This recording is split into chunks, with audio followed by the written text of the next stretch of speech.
Hey everyone, welcome back to the channel. This is Bruce with Habowskistudio.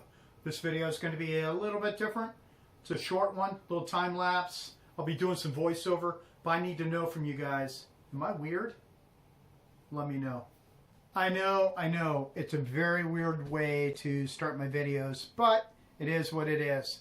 Just something that's been on my mind, and I think some of you out there might be experiencing the same thing, so we're going to discuss it.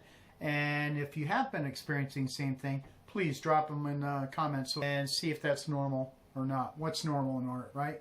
But we're going to be having this discussion over a painting I'm working on that I'm very psyched about, of a kayaker on a lake. So that'll be a time-lapse background while we talk about this issue. And I almost feel like I needed intervention. Okay, here's what's going on. I have so many paintings that I've started, and they're just laying around the studio waiting to be finished. I don't know why I work this way. I just know it's my flow. That's the way I like to do things. And this particular video can cover also plein air and if you're painting from life. But in this case, for me, in this particular instance, it's going to be kind of referencing reference photos. And when I go out to collect material for a painting, there's other elements in the reference photo that maybe you thought at the time you were going to use, but then looking back you go, what was I thinking? What is that? What is that going to explain? Or there's other little elements in the reference photo that need to be studied more. And I think mostly that's what happens. It's a kind of a combo, double-edged sword. First off, it's like there's always that high energy when you start a piece. It's so amazing because the possibilities are endless, right? You just don't know where the painting's going to take you, and that excitement builds, and you get cranking on the painting, and then you get to a sticking point, and it can be from what I described before, where there's little elements that you kind of go, what am I going to do with that? Does that really need to be there? And that's what happens in a lot of work that I have laying around the studio, is I get to a point that it kind of starts in my mind to depart from the original reference material. I start thinking about what it can be as a painting. And I think that's a pretty critical point as an artist as you're working on something. You know, some artists, they'll totally map everything out and have it so organized, and I find that amazing. I myself don't work that way. I like to I have a gist of an idea. You know, like I said, if it's a boat and a picture with a beautiful light on it, and then I have to figure out how to handle the background, whatever. But a lot of times I find for me that's the personal excitement, is letting it talk to you at a certain point in the painting and let it develop on its own accord. And it almost starts to become a story. You start to realize, wow, I can tell a story with this particular image. As an example, the recent video I did of painting boats, the wharf scene with the boat in it, I'll put up cards somewhere in the video later on in the editing. There's one element in that painting that pretty much the left side of the painting got reworked, and I'm going to try to revisit that in a future video just to discuss the real topics that artists face. You know, no matter how good you are, sometimes you think you have it all figured out, but the painting progresses on its own, has its own sort of life in a way, and I find that kind of very interesting. And as an example of that, the painting of course I'm working on right now with this kayaker is, you know, I changed up the background a little bit because it just felt it needed a bigger story.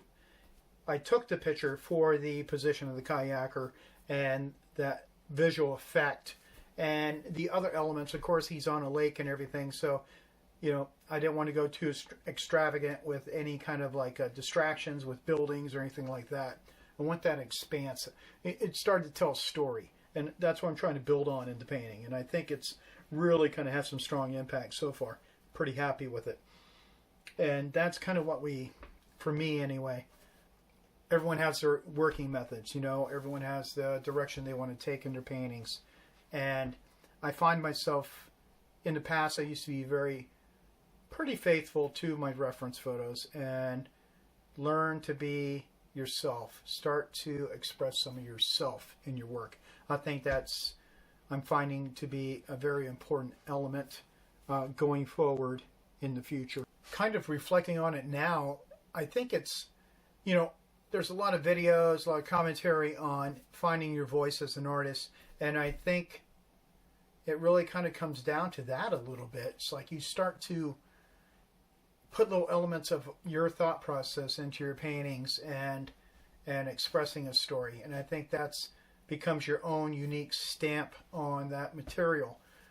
Many people do landscapes, many people do urbanscapes, and why do some have a little different impact than others?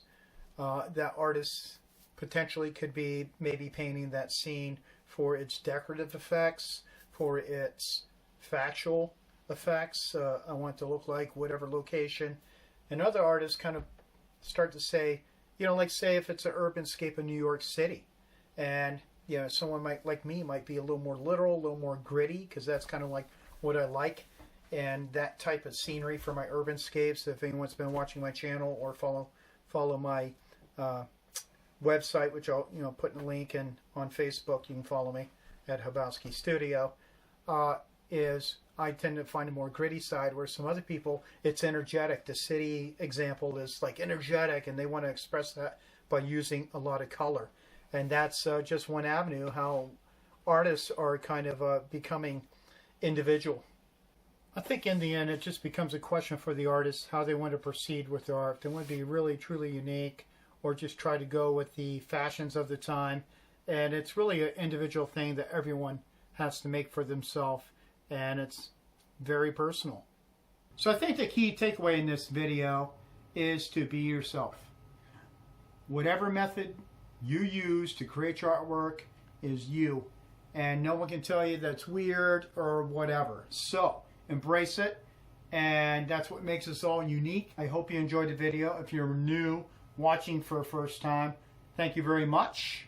Please subscribe, and everyone can find me on Instagram and Facebook at habowskistudio.